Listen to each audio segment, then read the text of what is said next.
Sebelum kita berbicara terkait dengan bagaimana peranan perempuan di dalam perhutanan sosial, saya mengambil judul bahwa perempuan tangguh dalam mendorong perhutanan sosial. Bagaimana perhutanan sosial itu dengan peranan perempuan di dalamnya, ini sangat menarik sebetulnya buat saya ya. Perhutanan sosial itu sendiri adalah suatu sistem pengelolaan hutan yang dilaksanakan di dalam kawasan hutan negara atau hutan adat atau hutan hak oleh masyarakat setempat atau masyarakat hukum adat. Nah, di sini saya bold dengan kata-kata masyarakat setempat karena memang yang berhak untuk mendapatkan akses pengelolaan di dalam perhutanan sosial itu adalah masyarakat setempat ya. Kemudian untuk meningkatkan kesejahteraan, keseimbangan lingkungan dan dinamika sosial budaya. Nah, di dalam bentuk skemanya ada 5 yang di dalam perhutanan sosial. Yang pertama itu adalah hutan desa, kemudian hutan kemasyarakatan, hutan tanaman rakyat, hutan adat, dan kemitraan kehutanan. Kemudian di dalam bagaimana perempuan itu berada di dalam perhutanan sosial, ini lanjut ya Mbak Tami. Oke. Jadi perhutanan sosial itu sebetulnya ada di dalam tengah-tengah atau center, yaitu sebagai menyatukan berbagai aspek sebetulnya ya. Jadi sebetulnya kehidupan itu ada di dalam PS. Kalau saya melihat dari sisi kacamata saya sendiri, karena saya sudah lama bergerak di perhutanan sosial, jadi di situ ada dinamika sosial. Dinamika sosial itu sangat terkait dengan perhutanan sosial. Kemudian dinamika bagaimana budaya tempat, masyarakat tempat. Tentunya PS juga akan menyesuaikan dengan budaya masyarakat tempat ya. Kemudian ada laki-laki dan perempuan. Di situ peranan, di situ ada sebetulnya pembagian gender, pembagian peran antara laki-laki dan perempuan. Tetapi kadang-kadang perempuan itu seolah-olah termarginalkan, tidak terlihat peranannya di dalam perhutanan sosial. Padahal di situ peran-peran perempuan di dalam perhutanan sosial itu sebetulnya sangat kelihatan. Nanti akan saya tunjukkan posisinya perempuan itu sepertinya seperti apa. Nah, kemudian juga lingkungan. Lingkungan itu kan sumber daya alam yang ada di dalamnya. Sehingga PS itu sebetulnya kehidupan sesungguhnya itu ada di dalam perhutanan sosial. Lengkap kalau menurut saya. Lanjut. Nah, perempuan itu saya bagi kategorinya menjadi 3 di dalam PS ya. Jadi yang pertama itu adalah sebagai leader, sebagai pemimpin yang memiliki kecakapan dalam mempengaruhi para pengikutnya. Banyak perempuan-perempuan di dalam perhutanan sosial itu menjadi ketua kelompok atau leadernya di dalam grup. Banyak juga perempuan itu sebagai ketua atau sebagai ketua lembaga di dalam kelompok sehingga mampu mempengaruhi masyarakat yang ada di dalamnya. Itu yang pertama. Kemudian selanjutnya yang kedua itu perempuan adalah sebagai motivator. Lanjut, sebagai motivator. Jadi perempuan itu memiliki memotivasi dan mendorong kelompok untuk melakukan sesuatu untuk mencapai tujuan. Itu apakah dia di sini mungkin posisinya tidak sebagai leader, tetapi di dalam kelompok itu dia sebagai motivator. Kemudian sebagai pendukung. Sebagai pendukung itu kadang perempuan itu dianggap pasif, sebetulnya tidak pasif. Jadi sebetulnya kalau saya melihat secara detail mereka ke dalam kegiatan perhutanan sosial, sebetulnya mereka aktif. Hanya saja tidak dibakukan atau tidak dimasukkan kadang-kadang di dalam struktur kepengurusan atau di dalam struktur organisasi atau kelembagaan. Tetapi sebetulnya mereka aktif ada di dalamnya.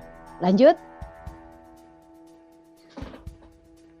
Nah, kemudian ini saya hanya mencontohkan bagaimana perempuan mengisi di dalam perhutanan sosial atau di dalam PS yang memang tadi yang sudah saya paparkan ada 5 skema yang memang diamanatkan oleh Permen LHK nomor 9 tahun 2001, bisa menjadi sebagai ketua kelompok, bisa menjadi ketua KUPS atau kelompok usaha perhutanan sosial, bendara, sekretaris, koordinator seksi, ada semuanya sebetulnya. Di antara sekian banyak peran-peran perempuan di dalamnya, sebetulnya kadang-kadang perempuan itu dianggap yang terakhir, yang bagian 8 itu, mengerjakan atau membantu suami atau keluarga. tetapi sebetulnya mereka ada di dalam KUPS sebetulnya. Hanya saja belum di beberapa tempat itu belum mereka dimasukkan di dalam KUPS tersendiri. Itu memang banyak terjadi ya. Lanjut, Batami.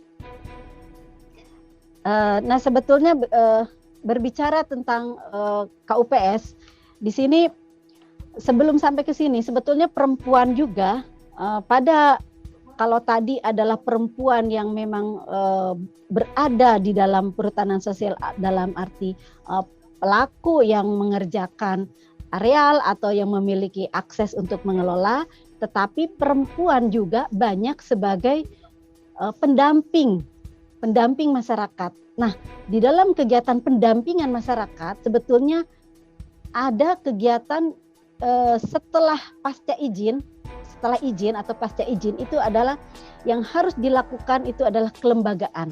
Nah, bagaimana peranan pendamping dalam mendorong kelembagaan perempuan di tingkat tapak?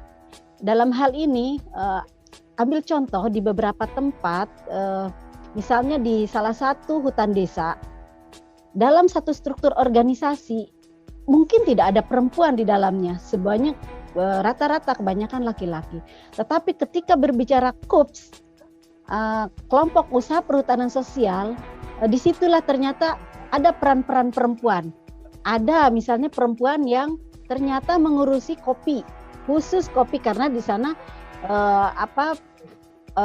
potensinya adalah kopi. Ini saya ambil contoh salah satunya di Wonogiri, khusus dikerjakan oleh perempuan. Jadi dikerjakan oleh perempuan di Wonogiri. Kemudian yang selanjutnya ada, saya kasih contoh juga salah satu di Solok, ya, di Solok Selatan. Nah, itu perempuan juga di situ memang tidak terlihat di dalam struktur organisasi, tetapi perempuan itu ternyata mereka secara tidak langsung atau sebetulnya memang KUPS-nya itu tidak dibakukan, tetapi mereka mengelola kemiri. Jadi kemiri itu menjadi minyak. Nah, seperti itu. Jadi itulah harus didorong bagaimana peranan perempuan itu di dalamnya.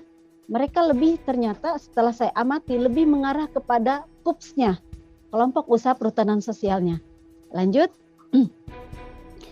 Nah, tentunya di dalam pengelolaan untuk suatu kelembagaan memang dibutuhkan ADART, kemudian struktur organisasi, kesepakatan yang ada di dalam KPS itu sendiri, kemudian anggaran dasar dan anggaran rumah tangga. Itu sebetulnya bagian dari pendampingan masyarakat untuk penguatan kelembagaan pada KPS maupun KUPS. Ya. Lanjut. Nah, di sini saya melihat bahwa bagaimana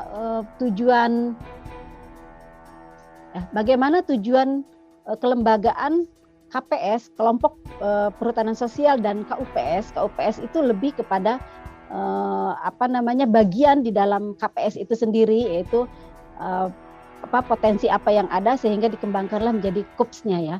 Jadi untuk meningkatkan kapasitas KPS dalam perencanaan, pemantauan. Nah, ini biasanya perempuan itu lebih detail di sini. Evaluasi, kemudian untuk menunjang pengelolaan pengembangan usaha perhutanan sosial, meningkatkan kapasitas KUPS untuk mengelola dan menjalankan usaha-usaha perhutanan sosial agar potensi yang berada di dalam kawasan izin areal betul-betul dikelola secara berkelanjutan. Ya, dikelola secara berkelanjutan. Baik, lanjut.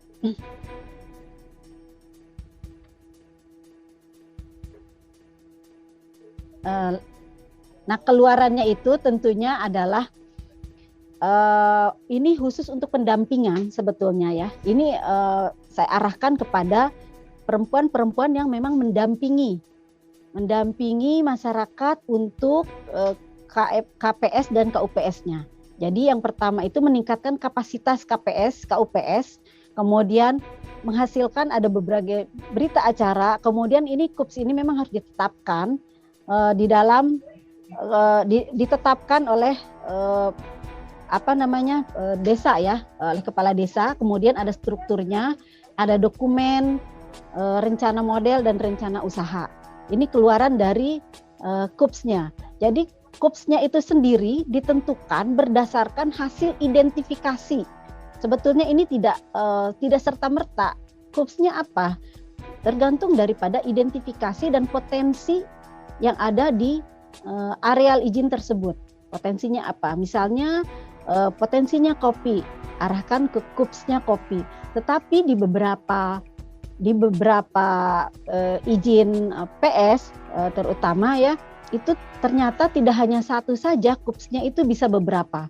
Jadi kalau memang memiliki 5 menit lagi ya. Baik, memiliki potensi kopi ya kopi, kemudian memiliki potensi yang lainnya bisa juga yang lainnya. Lanjut Mbak Tami.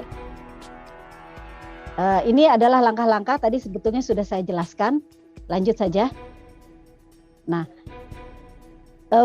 inilah tahap pembentukan KUPS itu. Yang pertama adalah menentukan personil yang sesuai dengan kriteria, kemudian menyelenggarakan rapat pembentukan KUPS, membuat SK KPS untuk menetapkan pengurus KUPS-nya dan meningkatkan status kelembagaan menjadi badan usaha. Kalau udah badan usaha ini udah keren banget ya namanya. Masyarakat sudah bisa berusaha secara mandiri. Lanjut. Nah, ini salah satu contoh. Kenapa saya ambil contoh ini yang di Damaran Baru. Ini adalah salah satu contoh pengelola hutan desa yang sebagian besar adalah perempuan dan ketua lembaganya adalah perempuan. Ini salah satu contoh ketika mereka melakukan kegiatan penandaan batas. Jadi mereka melihat mana dan identifikasi potensi. Lanjut aja Mbak Tami.